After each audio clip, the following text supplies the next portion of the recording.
We had a guy walk through here. Rockman hit the track and sparked.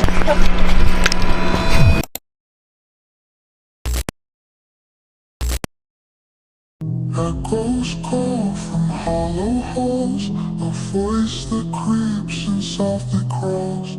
Time stands still, the air is Uploaded on June 26, 2025, Fuzzy Dog Productions' latest upload begins like many of their laid-back travel vlogs, full of humor, dogs, music, and the promise of another peaceful camping trip. But their journey to Sweetwater Campground in Brewster, Massachusetts quickly took an unusual and unsettling turn that no one could have predicted. The adventure began around 7 p.m., with the couple deciding to make the 3-hour drive to the Cape late in the day so they could wake up at the campsite. Though the plan seemed ideal, navigating the campground at night proved difficult. Narrow roads, limited signage, and a missed turn landed them in the wrong section before they finally located their designated spot. Despite the confusion, they managed to set up camp and looked forward to this experience.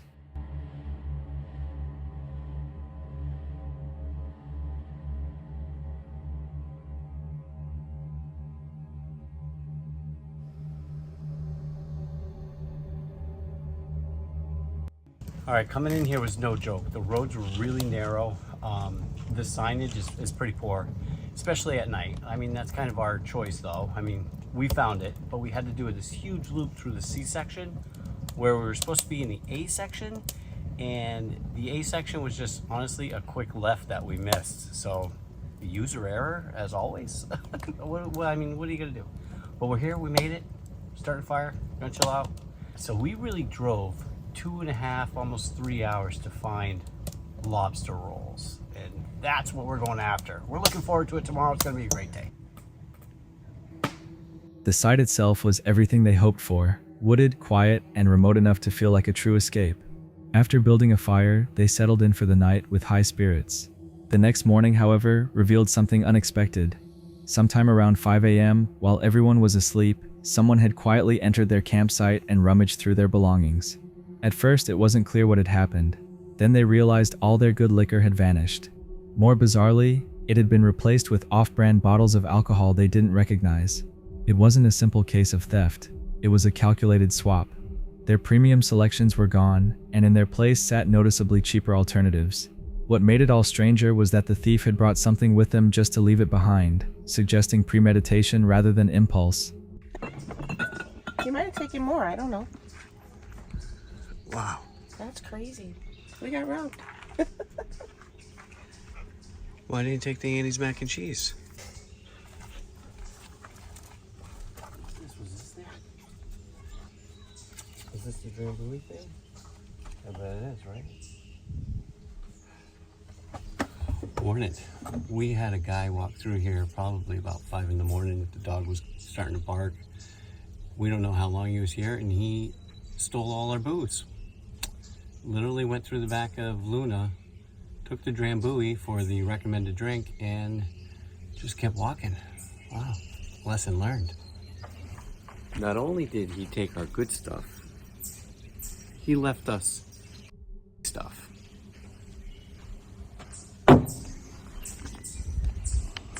We're definitely a little shocked that this guy went through all of our stuff.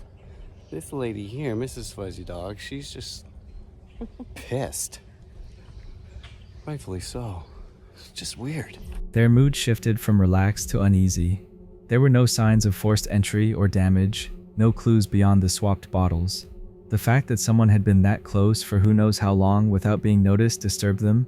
Even the family dog's early morning barking, once dismissed, now felt ominous in hindsight. Despite the unsettling event, they pressed on with their plans. Along the way, they found time to dive into an informal ranking of the best lobster rolls on the Cape. The food was a high point, helping to balance out the strangeness of the previous morning. There he is. We are leaving this place. This place is beautiful. It's huge. It's heavily wooded, so we feel like we're in the woods, which is really exciting, especially after the morning. But we're going to forget about that morning. We're going to go get lobster rolls. We're going to go get booze. I don't know. We're going to go find an adventure. Get these dogs for a long walk, probably at one of the state parks out here on the Cape. Let's go. Cheers.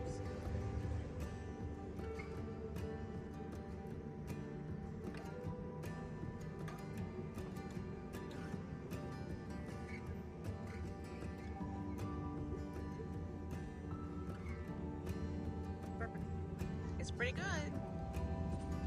Hi, Haggerty.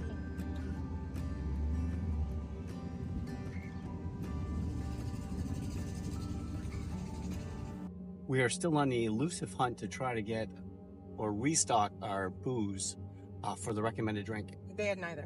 He, at least the first place used to have it. This guy didn't. He was like, no, we don't do that.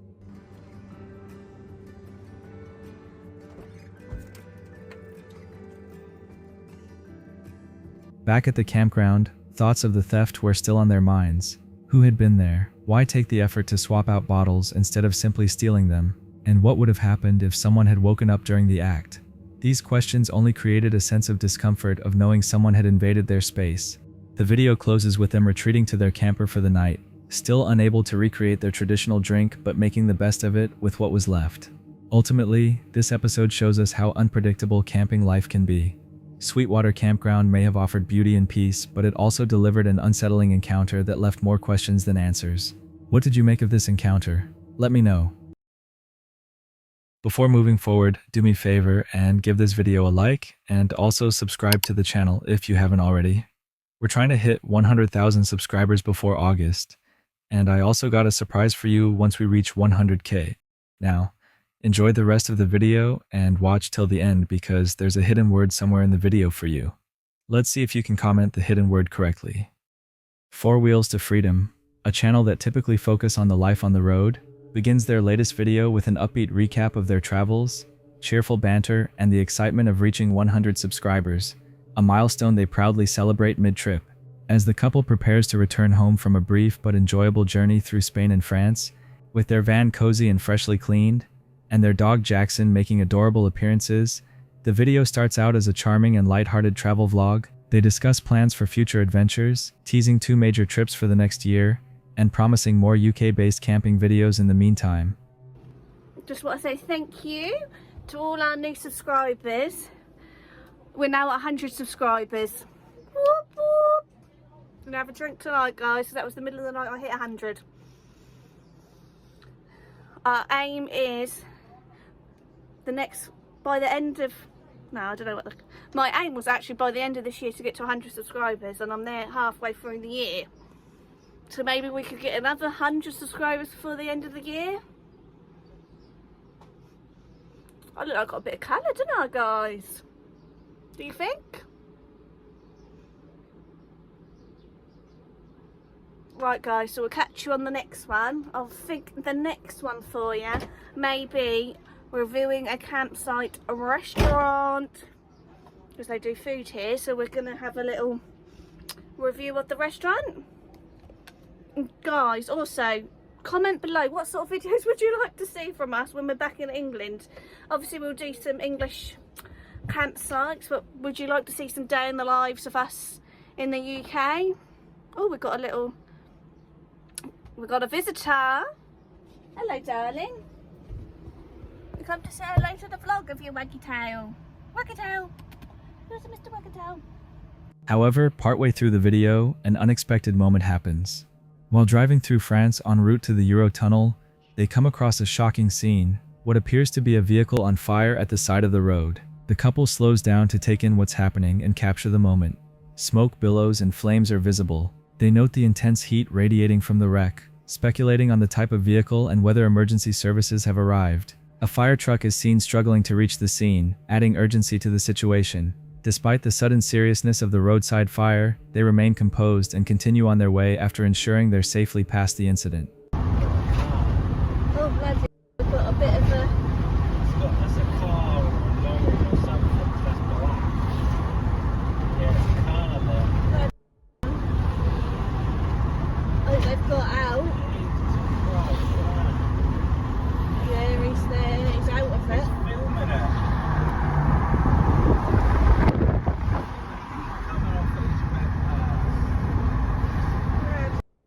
Not on that side of the road today.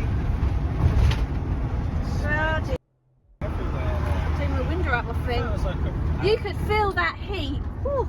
I reckon it was like a rain. It looked like it might have been a Range Rover. I don't know, I got it on film. Electrical fire, I reckon. That's the fire engine there, that trying to get through. Yeah. Yeah, definitely. Bloody guys. Oh, just as we touched back into the French border.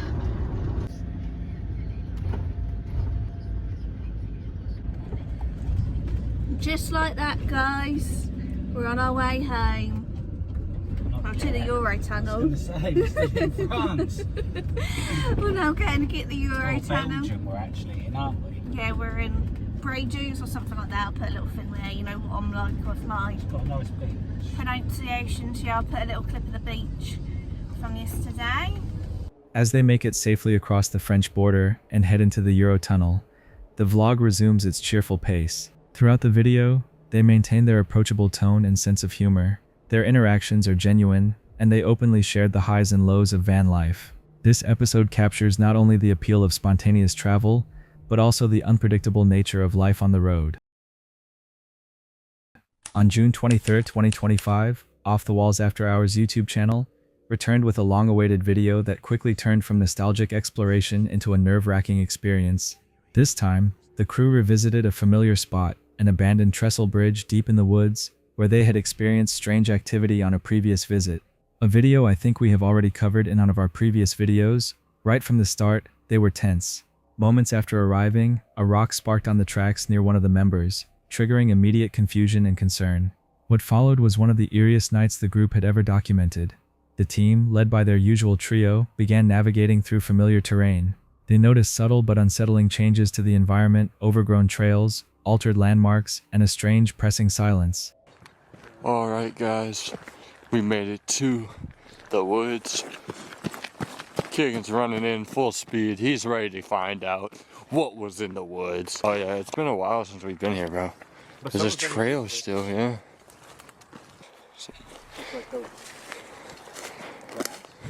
Oh yeah. And then there's just like a center part right here. That's like no grass. Someone had a tent there. Was it like this last year? This green? I don't know. We came here so late last year. It's like so different. It is. It doesn't look like anything. The paint and shit looks like it's like starting to get covered. That's weird. This shit looks like it's been like abandoned. Yeah, it's been a while. Interesting. So we were just sitting here discussing, because it's pretty quiet. Not crickets, no birds, it's spring, which is really weird that there's no noise. We hear a ringing in the distance. Don't know what that is, but Tony was saying that, what were you saying again? It's very quiet around us. People say that it's like something scary in the area, like a predator. Yeah. So We're gonna go down to the trestle and check that out. Hopefully we are good. Despite it being springtime, the woods were devoid of birdsong, crickets, or any of the usual nighttime sounds. This stillness is what became a string of inexplicable and progressively more disturbing events. While exploring near the trestle bridge, the team noticed elevated water levels that made navigation difficult. One member twisted his ankle, further complicating their plans. But as they rested and attempted to regroup, they began hearing distinct footsteps and the sound of something or someone moving through the shrubs around them. At times, these sounds circled them, always remaining just out of sight. Jordan just twisted his ankle right in that area. Oh, I need to tighten this. Oh, that hurts so bad. Cut the lights. Put them on low if anything. I have no low on this, I don't think. That hurts so bad, guys. He's like, we might need to call it a night, boys. Then you'd have to walk back. We do.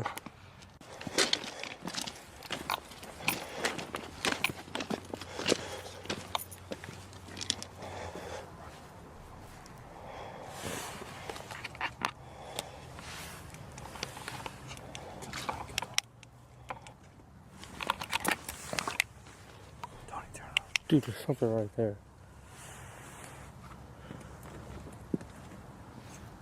Something right there, though. It was right that way. It was like a rock.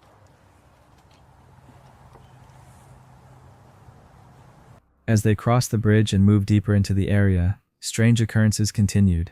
A large can suddenly rolled across the tracks without any visible source, and loud metallic noises were heard from unseen locations. The team repeatedly paused, scanning the darkness and trying to locate the source, but could never find anything definitive. Later, they returned to the site of a previous encounter, an area that had been the source of loud noises during an earlier visit.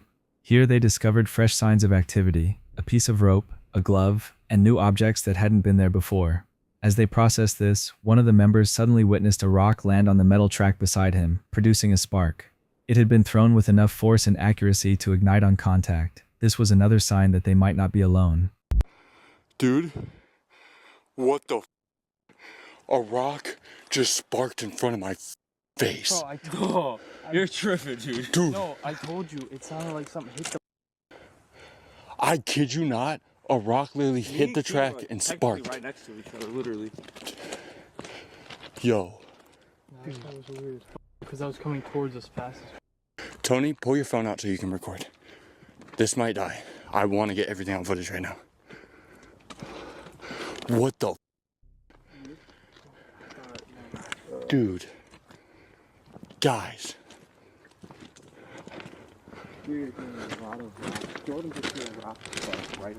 It got thrown at us. Dude, it got, no.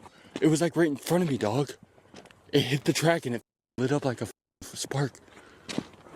Okay, let's be real and stop for a second. Cause This is where we first. what the threw that at us? The first one was. If y'all are not playing, I swear to God, I didn't throw a shit. Because that came literally at me and us, Keegan bro. were walking dude, right next to I each know, other. I like wanna, like, I know it wasn't you guys, but I want to believe it was you The guys. second one was Because me, there was a I big literally rock. saw it come into my eyesight. I kind of want to sit here for a minute. Things escalated quickly. A second rock was thrown moments later, seemingly from a different direction. The team's growing panic was evident, their camera batteries dying, flashlights failing, and the oppressive quiet amplifying their fear. Just when they thought they'd seen it all, a distant whistle was heard through the woods, faint but intentional. It repeated multiple times, seemingly responding to their presence. Though they tried to whistle back and prompt a reply, what came instead was silence followed by more movement in the bushes. The group made the decision to head back, abandoning any further investigation.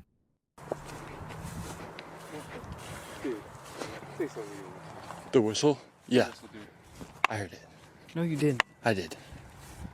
It came from right in there. That Whistle. Shut up. That's weird, Peterson. Shut up. That whistle, dude. Hey, let's pause it right here. Jordan, come here. Let's whistle. See what happens. Who's got a loud? Tony, you got a loud whistle? No.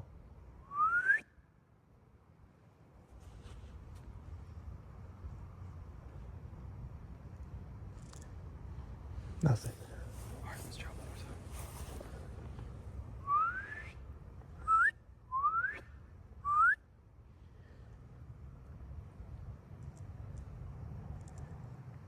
Despite the chaos, the events remained largely unexplained. No signs of other people, no rational sources for the thrown objects or noises. While no solid answers emerged by the end of the video, the dread spoke for itself. Like always, I'll let you draw your own conclusions to this encounter as well. February 5, 2018 is the day when YouTuber Azure Pluto uploaded a video that captured a terrifying near-death experience in the wilds of northern Australia. What began as a laid-back summer outing quickly turned into a heart-stopping moment of survival. The video follows a group of friends who were out exploring a remote river, hoping to escape the oppressive heat. The scene was calm, lush greenery, still water, and the kind of natural beauty that made the area seem perfect for a swim. One of the men tied a rope to a strong tree branch and prepared to swing into the water. From all appearances, the moment was going to be a simple, playful leap into a refreshing river. But what was lurking beneath the surface was anything but harmless. As soon as he launched off the swing, the peaceful facade shattered. Without warning, the water beneath exploded upward. A massive crocodile lunged from below, its jaws opening wide just inches from the man's legs. It all happened in an instant, 1 second of blinding adrenaline and primal fear.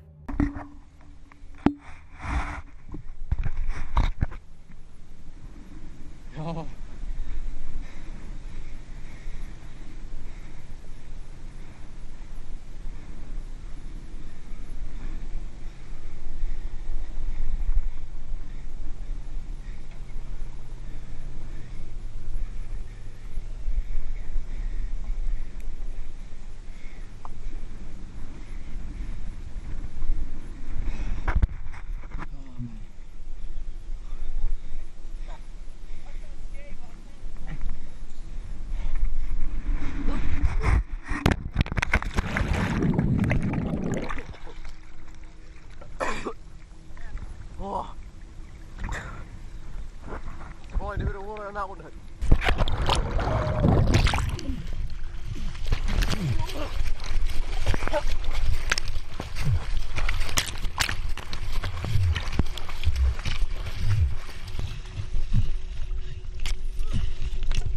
By pure luck, he landed far enough away and managed to thrash his way to the riverbank. Shaking, soaked, and clearly rattled, he didn't say a word as he pulled himself to safety. There was no need. The stunned silence, the look on his face, and the gaping space where the crocodile had breached said everything. He had come terrifyingly close to becoming prey. The river, which had seemed calm and inviting, now looked ominous, deceptively still but holding deadly secrets beneath. The encounter served as a brutal reminder of nature's unpredictability and the fact that in places like Australia, danger doesn't always announce itself. Sometimes it waits quietly just below the surface. In one of the most unnerving solo exploration videos of the year, Indonesian YouTuber Debbie Pertanti returned with a chilling visit to the infamous Hutan Pesugihan, a forest steeped in dark legends and local supernatural folklore. Inspired by the experiences of fellow explorers Mas Gesid and Bang Ivan, Debbie decided to spend the night in the same spot where both had previously documented strange occurrences. Her plan was simple: set up a hammock, cook a basic meal, and explore. But what unfolded would leave her visibly shaken. Her arrival was already delayed, having gotten lost searching for the only landmark provided, a white sack hung from a tree, a symbol often mistaken for a pocong, which means a traditional ghost in Indonesian lore. Oke, teman-teman, ini saya berada di hutan pesugihan ya teman-teman, dimana saya nonton channelnya Mas Gesit dan Bang Ivan.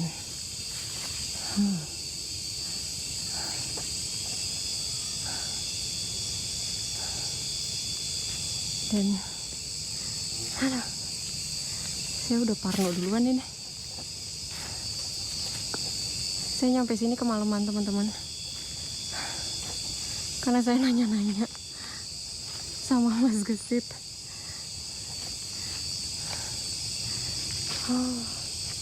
Dan saya kayaknya aduh, ini mau buka ini aja teman-teman, hammock. Despite warnings, Debbie pressed on and finally located the eerie marker. Tired but determined, she set up camp directly in front of the sack, cooking simple rice and sour vegetable soup while trying to ignore the constant sounds of rustling and distant movement around her. Initially, Debbie blamed the noises on monkeys or other animals, but it became harder to dismiss them as she started hearing what sounded like faint crying or whispering in the distance, even while trying to sleep in her hammock.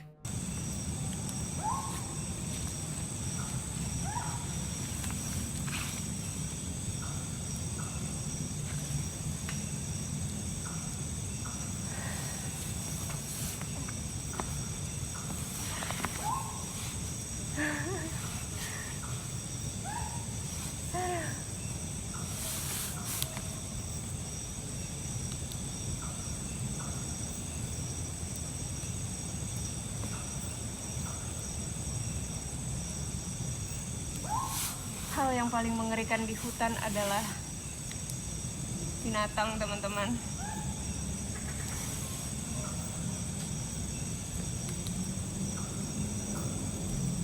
At around 11 p.m., things took a terrifying turn. Debbie was jolted awake, feeling as if something large had dropped onto her hammock, causing her to fall. Shaken, she quickly packed up, deciding she could no longer sleep in the open. As she began her nighttime exploration, she repeatedly recited Islamic prayers and chants, clearly trying to keep calm. Her flashlight shook as she ventured deeper, capturing footage of dense forest, shadowy figures, and unexplained sounds. She spoke of a sudden shift in temperature, from stifling heat to biting cold, often associated with paranormal activity and local beliefs. Oke, bismillahirrahmanirrahim. Jangan marah ya teman-teman kalau misalnya eksplornya nggak lama, karena saya udah benar-benar takut. Bismillah.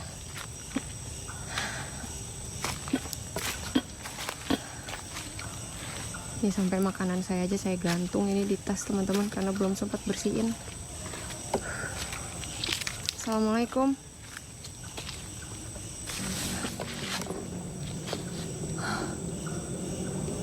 Assalamualaikum. Saha.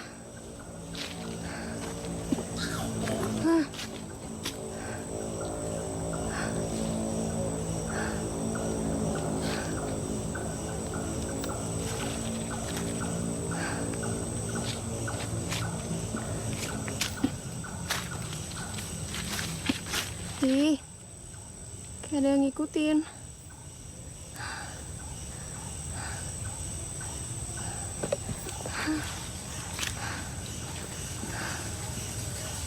Ih. Siapa?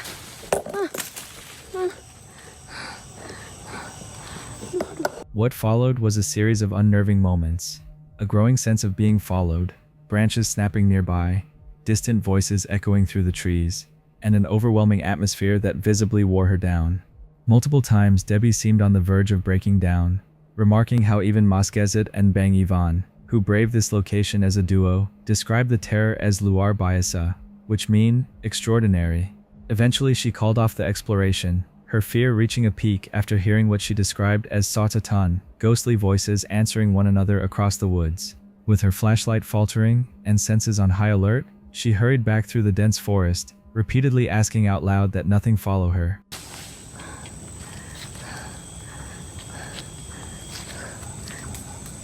Coba ya kita lihat ya. Aduh. Tuh, ada batang pohon nih.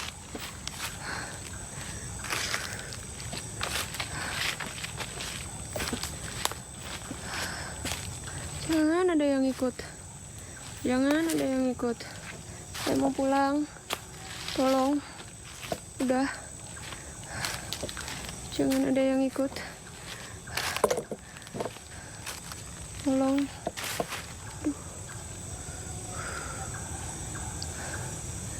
Aduh, ya Allah. Saya udah bener-bener gak fokus nih jalan nih.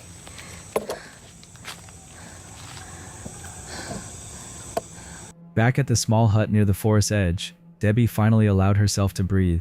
She decided to spend the rest of the night indoors, visibly rattled by the intensity of the experience. In her closing thoughts, she expressed gratitude to her viewers, admitting that she had no words left for what she had witnessed. What was intended to be a test of courage turned into a harrowing night she wouldn't soon forget. Her honest reaction, ranging from cautious confidence to outright fear, made the video resonate with viewers. Rather than exaggerated theatrics, Debbie's calm but genuine dread gave weight to the legends surrounding Hutan Pesugihan. The constant mix of environmental tension, unexplained noises, and cultural fear of spirits created an experience that was as real as it was terrifying. Oke, teman-teman. Luar biasa banget, dan ini saya udah lagi jalan untuk ke warung, teman-teman. Kayaknya saya mau tidur di warung aja, teman-teman. Karena udah bener-bener nggak sanggup banget. Luar biasa terornya. Ya udah, ketemu saya pada saat di warung ya, teman-teman. Biar saya fokus jalannya, biar bisa cepet. Oke, mantap. Oke, teman-teman, alhamdulillah saya udah di warung. Dan kayaknya saya mau lanjut tidur di sini aja, teman-teman. Udah, saya nggak bisa berkata apa-apa lagi, teman-teman. Terima kasih banyak supportnya, selalu nungguin video saya, teman-teman, dan semoga teman-teman sehat-sehat selalu ya, amin. Oke, saya tutup video ini, teman-teman. Wassalamualaikum warahmatullahi wabarakatuh, teman-teman. In the end, what lingers isn't just the fear of ghosts, but the oppressive atmosphere of a place where folklore and fear blur. For many, Debbie's night in the forest was more than content. It was a warning. Not all places welcome visitors, and some shadows are better left unexplored. What did you think of this encounter? Let me know.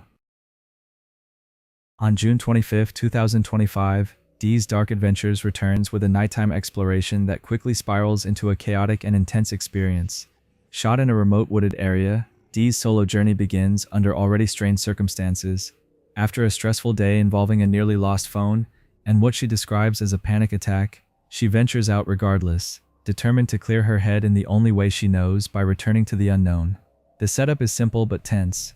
Armed with a camera, some sensory trigger devices, and a voice recorder, Dee sets out down a dim trail flanked by thick woods. Almost immediately, things begin to feel off. Though she attributes much of the early unease to nearby traffic and her frayed nerves, the energy quickly shifts. Hey my loves, hope you guys are doing alright. I've had to do this intro 3 times and it's not like me. I had a horrible day today. Not trying to down you guys or get you guys down, but I about had a panic attack. My phone was taken and then I got it back. So I've been a mess all day. iPhone, your iPhone, man. Whew. Anyway, I'm good, just stressed, so please mind me. But we're here. There's a lot of traffic. I'm hoping once we get down in here that it'll die down. But I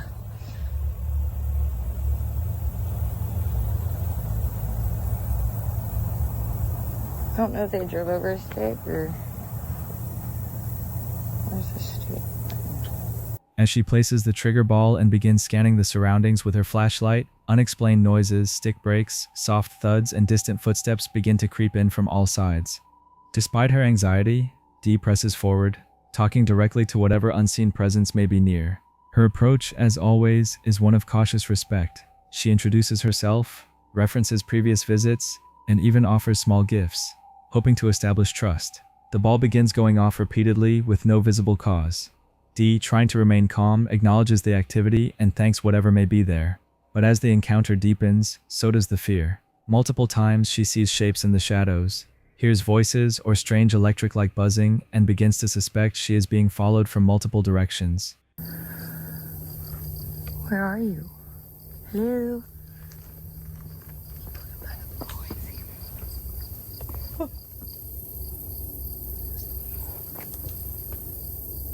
I look at the phone because I can't.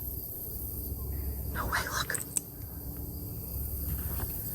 Nothing's there.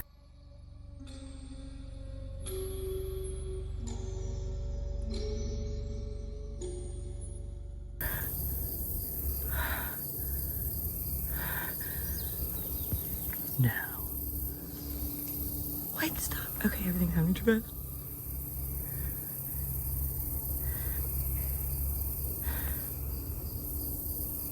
Oh, man, Jamie, I don't even know where the ball's at now. It just went up. There was leaf movement.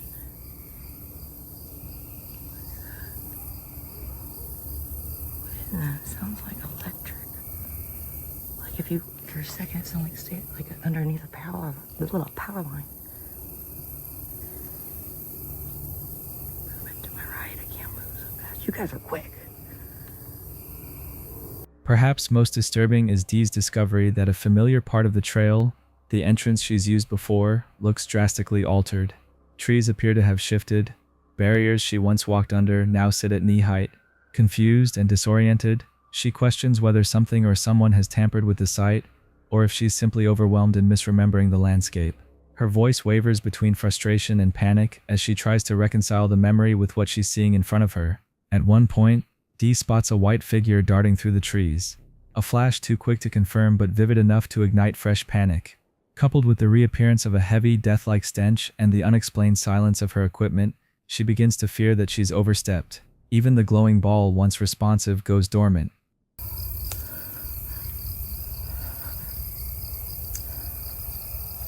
Oh, shadow. I saw that pointy shadow there, got me. Okay, we're going to the entrance. Maybe if I run, no, don't run. I'm gonna walk really fast. Here we go. Walking fast. Faces past as I'm entrance bound. Doodle-doo-doo-doo. Doodle-doo-doo-doo. Maybe if I sing, you'll probably hate it more. Here we go. Okay. Walking through the woods, no problem. Oh, this is my own song, don't take it. Walking through the woods, no problem. Oh.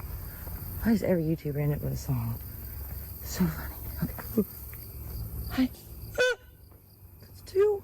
Come on, man. The ball has not went off. I think it's went off one more time since I've clicked it, and that's it. Dee's narration throughout the video is a mix of internal dialogue and outward commentary, reflecting her emotional state in real time. She openly grapples with the fear, the confusion, and the desire to remain grounded while acknowledging just how close she feels to a breakdown.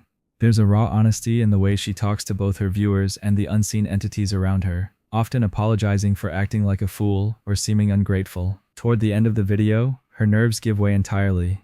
Multiple unconfirmed presences close in, shadows seem to dart across her path, and her light begins to flicker and fail. She panics, debating whether to flee or stay, ultimately deciding to retreat. Her usual steady composure is replaced by hurried movements, apologies, and whispered pleas not to be followed. I'm not going tonight. I can't. I don't. It smells like death so bad it panics me. I saw that Whitefoot thingy. I just heard that screech. I'm out, man. They're freaking out. I'm freaking out. It's going to be a terrible video. You are going to hate it. Oh, we've probably already clicked away.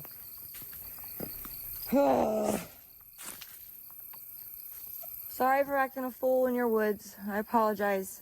Thank you for allowing me to be here, and I'm going to make it. Dang it.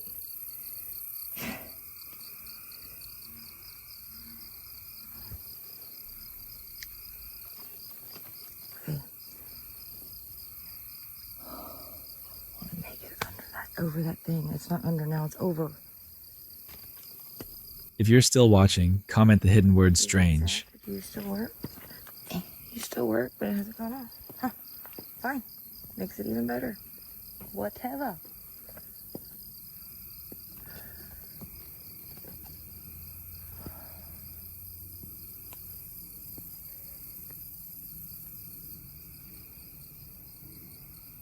As she exits the woods, she remarks that this trip might have been a mistake, expressing deep exhaustion and emotional vulnerability. What makes this video so compelling isn't just the unexplained activity but Dee's real-time emotional unraveling. Unlike other paranormal investigators who might dramatize fear for effect, Dee's experience is authentic, chaotic, and completely unscripted. What she captures is one of her most human investigations yet. Proof that confronting the unknown isn't always about bravery, sometimes it's about vulnerability.